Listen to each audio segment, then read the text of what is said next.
He posted his location on Instagram at 2:47 a.m. By 3:15, he was gone.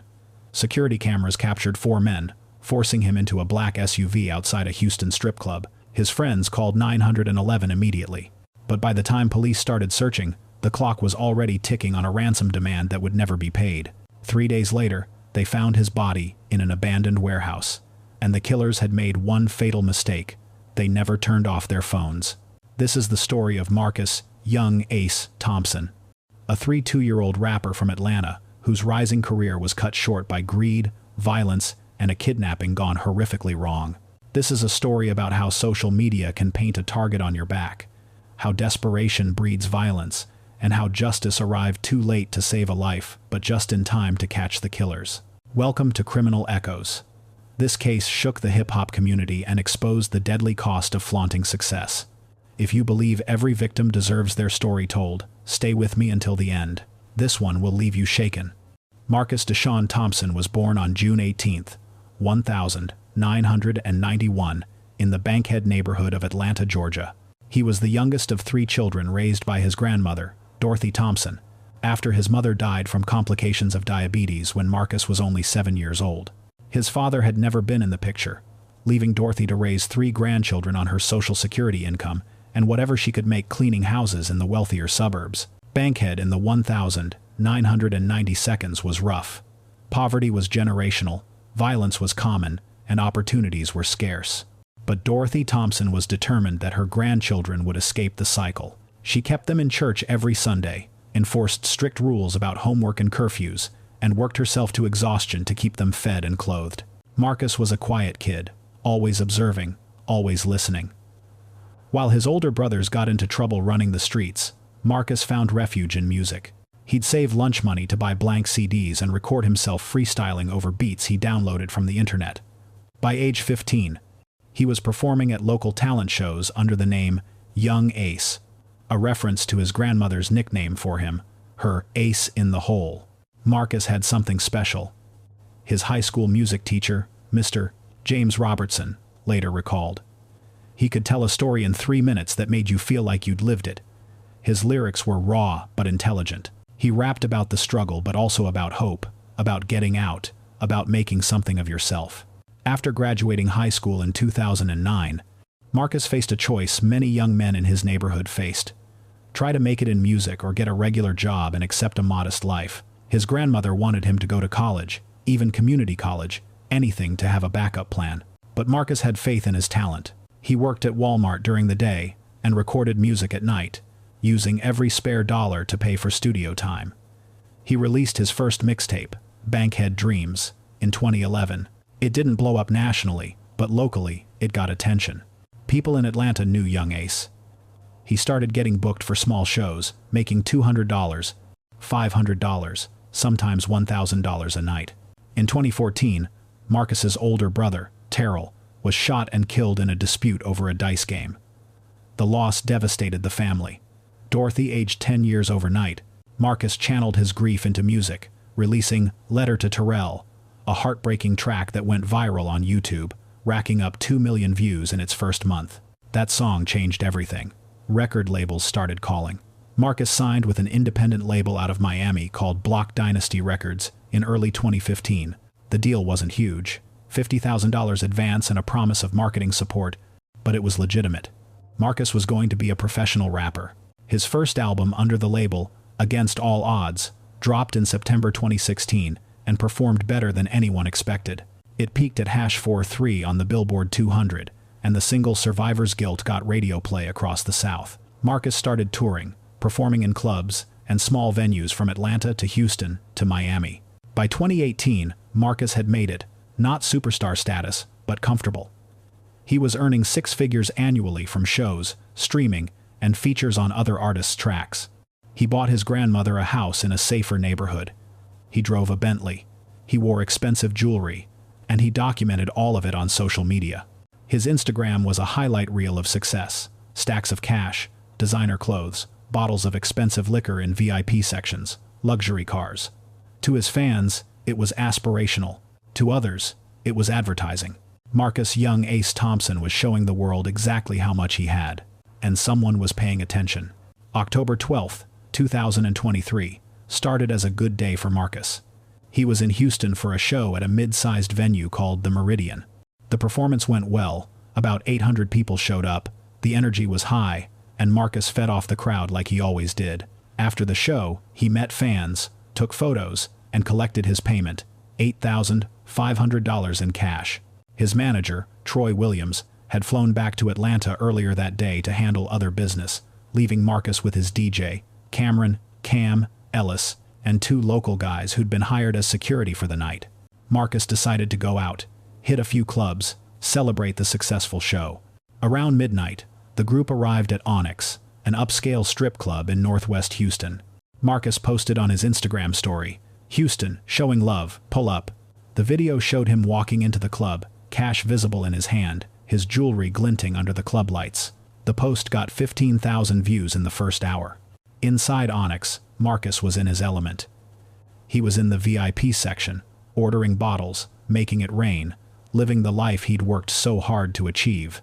Cam was with him, along with the 2 security guys, but they were relaxed. This was supposed to be a celebration, not a high-risk situation. What Marcus didn't know was that 4 men had been watching him since he arrived. They'd seen his Instagram post, they'd seen the jewelry, the cash, the Bentley parked outside, and they'd made a decision. The 4 men were members of a loosely organized street crew that operated in Houston's north side.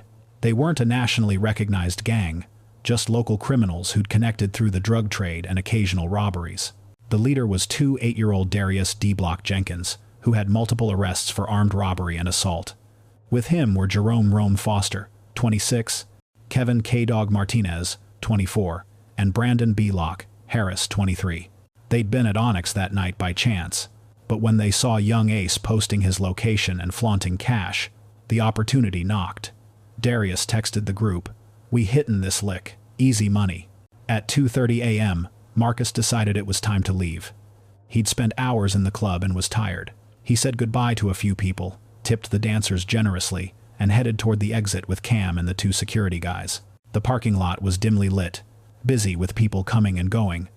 Marcus's Bentley was parked near the back. As they walked toward it, Cam noticed 4 men moving purposefully in their direction. He started to say something, but it was too late. Darius pulled out a gun first, followed by Jerome and Kevin. "Don't move, give us everything." One of the security guys, a kid named Marcus hired locally, who was more for show than actual protection, immediately raised his hands. The other security guy reached for his waistband, and Jerome fired a warning shot into the air. Everyone in the parking lot started screaming and running. "Get in the car," Darius yelled, pointing his gun at Marcus's head. "Now." Marcus looked at Cam, who was frozen in fear. "Do what they say," Marcus said quietly, his hands raised. The 4 men forced Marcus into a black Chevy Tahoe that Brandon had pulled up. Cam and the security guys were left standing in the parking lot, unharmed but shaken, as the SUV screeched out of the parking lot at 2:47 a.m. Cam immediately called 911. "My friend just got kidnapped. They put him in a black SUV. I don't know the plates. We're at Onyx on Veterans Memorial." By 3:02 a.m., Houston police were on scene. By 3:15 a.m., they'd reviewed security footage showing the kidnapping. By 3:30 a.m., they'd issued a BOLO, be on the lookout, for a black Chevy Tahoe and 4 black male suspects. But Marcus was already gone, and the nightmare was just beginning. Before we continue with what happened to Marcus, I need to know you're still here. If this story is gripping you, comment "Justice for Ace" below, and drop your location. Let's see how many people are following this tragic case from around the world. The Chevy Tahoe drove for 45 minutes, winding through Houston's industrial areas until it reached an abandoned warehouse in the 5th Ward, a neighborhood known for its poverty and crime. The building had once been a distribution center for auto parts, but it had been vacant for years, windows broken, graffiti covering the walls. They dragged Marcus inside and zip-tied his hands behind his back. Darius was the leader, the one making decisions, but all 4 men were involved. They took Marcus's phone first, then his jewelry, a diamond chain worth about $40,000, a Rolex worth $25,000, diamond earrings, rings. They emptied his pockets and found the $8,500 in cash from his show. "This ain't enough," Darius said, counting the money. "You supposed to be rich, right? This rapper life? Where's the rest? Marcus, trying to stay calm, explained that most of his money was in bank accounts, investments. He didn't carry huge amounts of cash. You got my jewelry, man. That's worth way more than what's in my pocket. Just take it and let me go. But Darius had a different plan. He'd seen this in movies, heard about it in the streets: kidnap someone rich, demand ransom, get paid, let them go, easy money. They used Marcus's phone to text his manager Troy. We got Ace. Want him back? $500,000. Wire instructions coming. Tell the cops, and he dies. Troy was in Atlanta, asleep, when his phone buzzed at 4:30 a.m. When he read the message, his blood went cold. He immediately called the number back, but it went to voicemail. He tried Marcus's phone repeatedly. Nothing. At 5:15 a.m., Troy called the Houston Police Department and told them about the ransom text. Detective Raymond Carter, who'd been assigned to the kidnapping case, immediately arranged for Troy's phone to be monitored and for negotiation specialists to be brought in. Meanwhile, in the warehouse, Marcus was trying to survive. He was zip-tied to a metal chair in a back room, the floor covered in debris and broken glass. The four men took turns watching him, getting high on weed and cocaine, arguing about their next moves. We should have asked for more, Jerome said. 500 racks ain't that much for a rapper. Shut up, Darius snapped. It's enough. We get the money, we split it, we disappear. But the plan was already falling apart.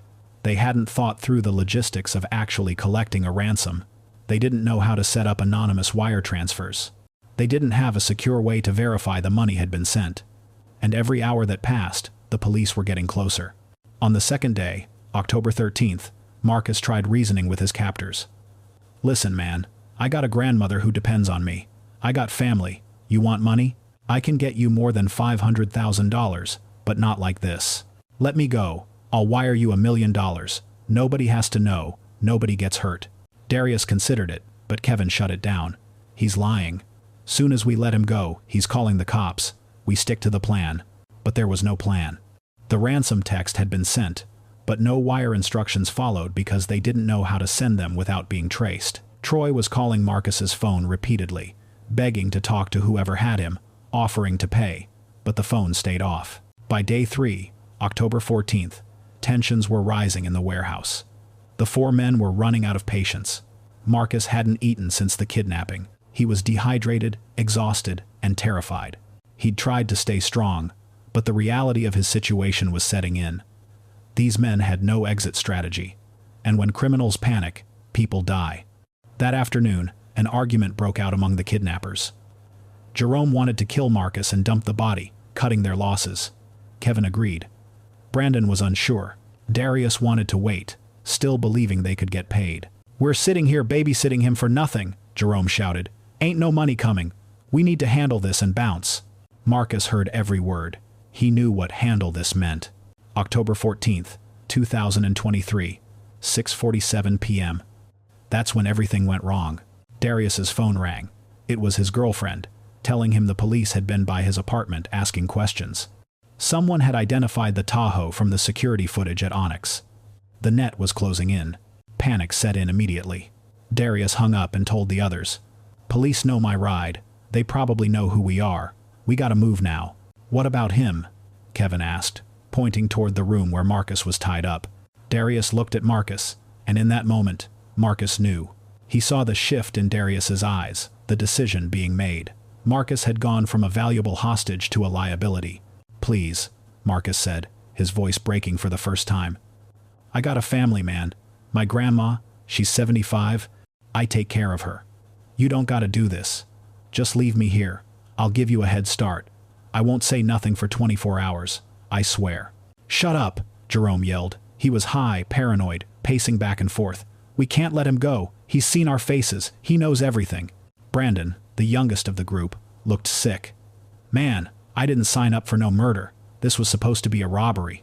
"Too late for that now," Kevin said coldly. He pulled out his gun, checked the magazine. "We all in this." What happened next was captured by a security camera they didn't know existed.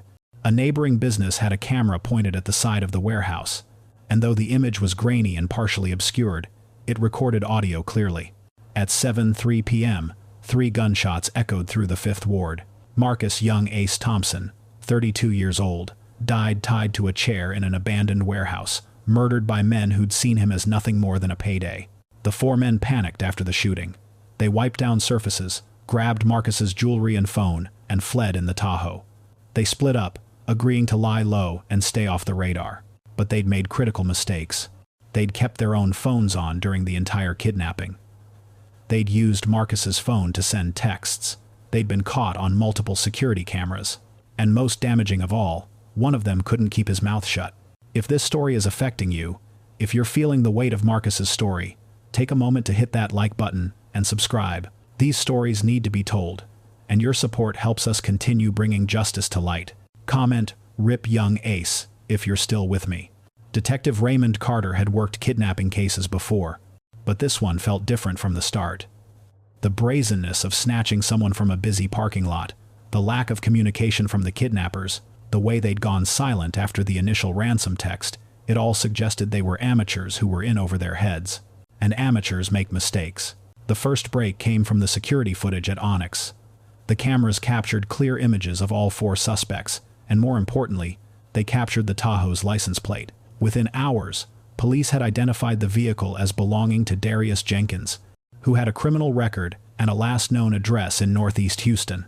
Officers went to Darius's apartment on the morning of October 13th, but he wasn't there. His girlfriend, however, was, and she was cooperative, telling police Darius had been acting weird and hadn't been home since Thursday night.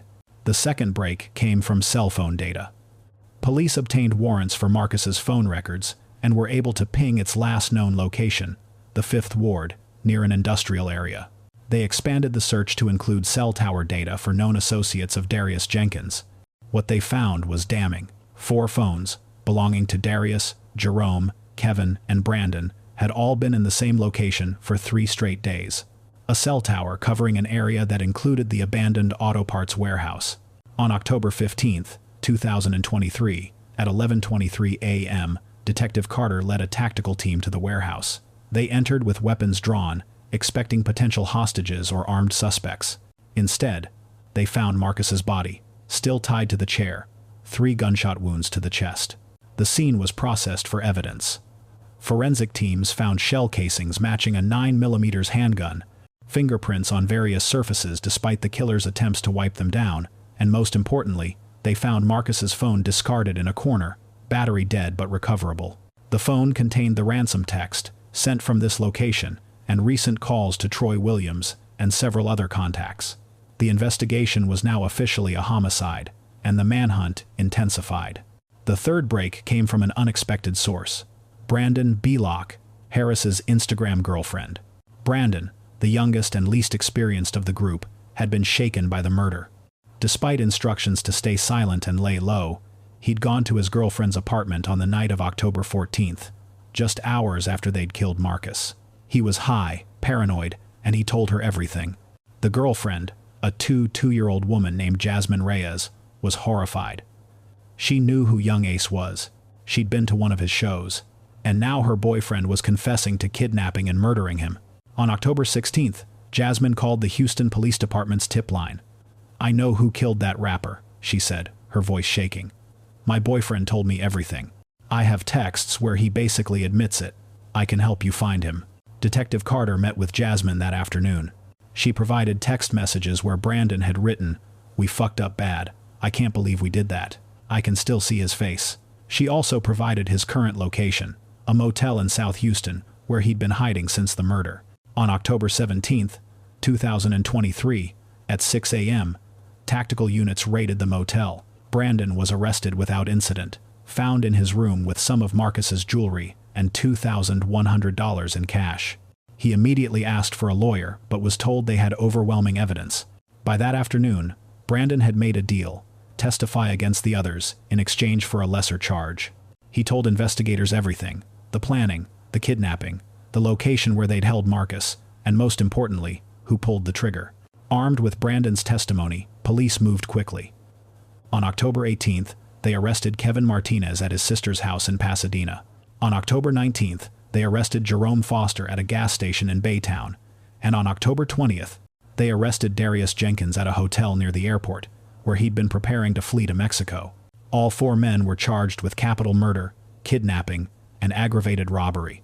The evidence against them was overwhelming. Security footage, cell phone data, Marcus's jewelry found in their possession, Brandon's testimony, and forensic evidence from the warehouse.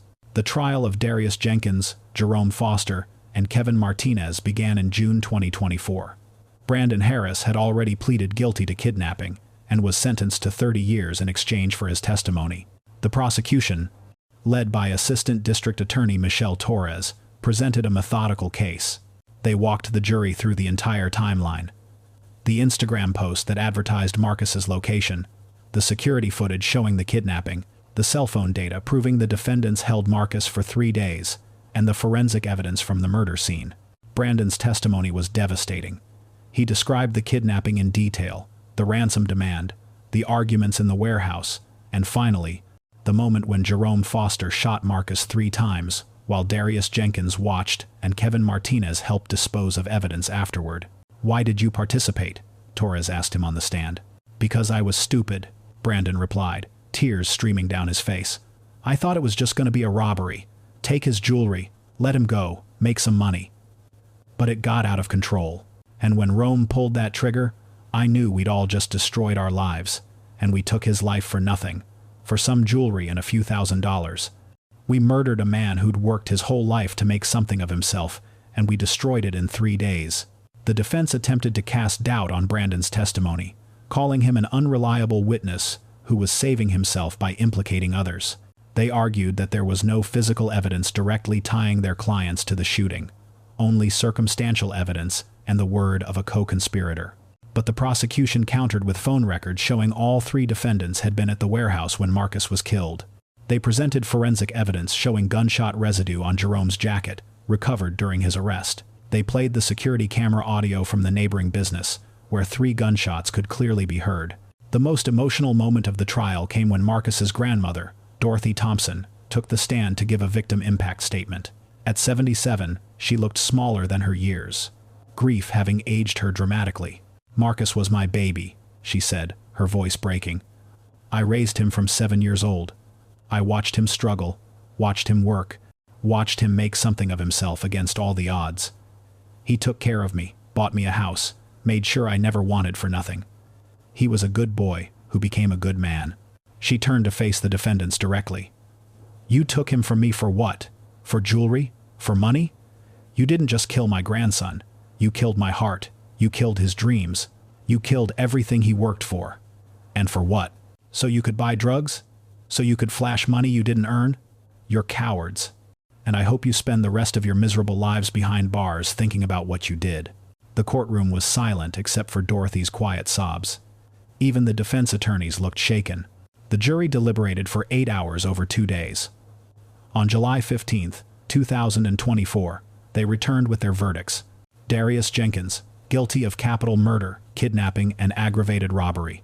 Jerome Foster, guilty of capital murder, kidnapping, and aggravated robbery.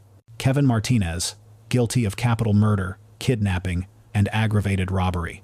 At sentencing, the judge addressed each defendant individually. To Jerome Foster, who pulled the trigger, "You executed a defenseless man who was begging for his life. You will spend the rest of your life in prison without the possibility of parole." To Darius Jenkins, the mastermind, "You orchestrated this kidnapping, made decisions that led directly to Mr. Thompson's death, and showed no remorse. Life without parole." To Kevin Martinez, the accomplice, "You participated fully in this crime, from the kidnapping to helping dispose of evidence. You were there when Marcus Thompson died, and you did nothing to stop it. Life without parole." Brandon Harris, who testified, had already received his sentence, 30 years with the possibility of parole after 15. Marcus Young Ace Thompson was buried in Atlanta on October 28, 2023. Over 2,000 people attended his funeral, including fellow rappers, producers, fans, and community members whose lives he'd touched. His casket was carried by 6 childhood friends from Bankhead. His grandmother Dorothy spoke at the service, her voice steady despite her pain. "Marcus used to tell me, 'Grandma, I'm going to make it out, and when I do, I'm taking you with me.' And he did. He kept his promise. He got us out of that neighborhood, gave me a beautiful home, made sure I was taken care of. He was living his dream, and these men took that from him. But they can't take his legacy. They can't take his music. They can't take the impact he had on this community. In the months following his death, Marcus's music experienced a resurgence. Letter to Terrell, the song about his brother's death, was streamed millions of times. Fans posted tributes on social media. Fellow artists released songs in his honor. Block Dynasty Records released Marcus's unfinished album posthumously in March 2024. Titled Unfinished Business, it featured tracks Marcus had been working on before his death. The album debuted at #2 on the Billboard 200, his highest charting project ever. Proceeds went to Dorothy Thompson and a scholarship fund established in Marcus's name for youth in Bankhead pursuing music education. The case also sparked conversations in the hip-hop community about the dangers of social media and flaunting wealth. Several prominent rappers spoke publicly about changing their online habits, being more careful about posting locations, and understanding that followers include people with bad intentions. Young Ace's death was a wake-up call, Atlanta rapper and activist Killer Mike said in an interview. "We gotta stop advertising ourselves as targets. I'm not saying don't celebrate your success, but we gotta be smarter about it." Marcus posted his location in real time, showed his cash and jewelry, and made himself an easy target. It shouldn't have gotten him killed. But in this world we live in, we gotta protect ourselves. Detective Raymond Carter, who led the investigation, reflected on the case in an interview 6 months after the trial concluded. "This was one of the more straightforward cases I've worked, but also one of the saddest. Marcus Thompson was a success story. He came from nothing, worked hard, achieved his dreams, and gave back to his family and community. And 4 men who'd contributed nothing to society decided his life was worth less than the jewelry he wore. It's senseless. But I'm grateful we were able to bring them to justice quickly." Marcus's family deserved that much. The abandoned warehouse where Marcus was killed was demolished in early 2025. The Fifth Ward community held a memorial service at the site before demolition, with local artists performing and community leaders speaking about violence prevention. A mural of Marcus was painted on a wall nearby, showing him smiling, the microphone in hand, with the words, "Your dreams don't die when you do." Dorothy Thompson still lives in the house Marcus bought her. She keeps his Grammy nomination certificate on her mantle. He was nominated posthumously for Unfinished Business.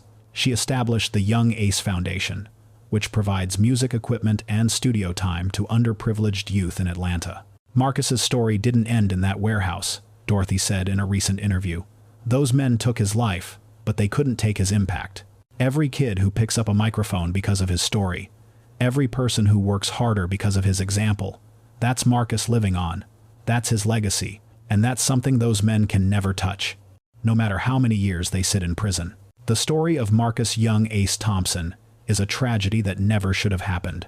A rising star cut down by senseless violence, a family destroyed by greed, a community left mourning someone who'd given them hope. But it's also a story about justice, about investigators who worked tirelessly to catch the killers, about a co-conspirator who chose to tell the truth, about a jury that saw through defense tactics and delivered the right verdict, about a community that refused to let Marcus's death be in vain. If this story moved you, share it. Comment, "Long live Young Ace" below. Subscribe to this channel for more stories that demand to be told. And remember, success should be celebrated, but safety must come first. Marcus's death was a painful reminder that in our social media age, everything we post is seen by people we don't know, some with intentions we can't predict. Rest in peace, Marcus Young Ace Thompson. Your music lives on, your legacy endures, and justice was served. Thank you for watching. Until next time, stay safe, stay aware, and never forget that behind every headline is a real person with a real story that deserves to be told.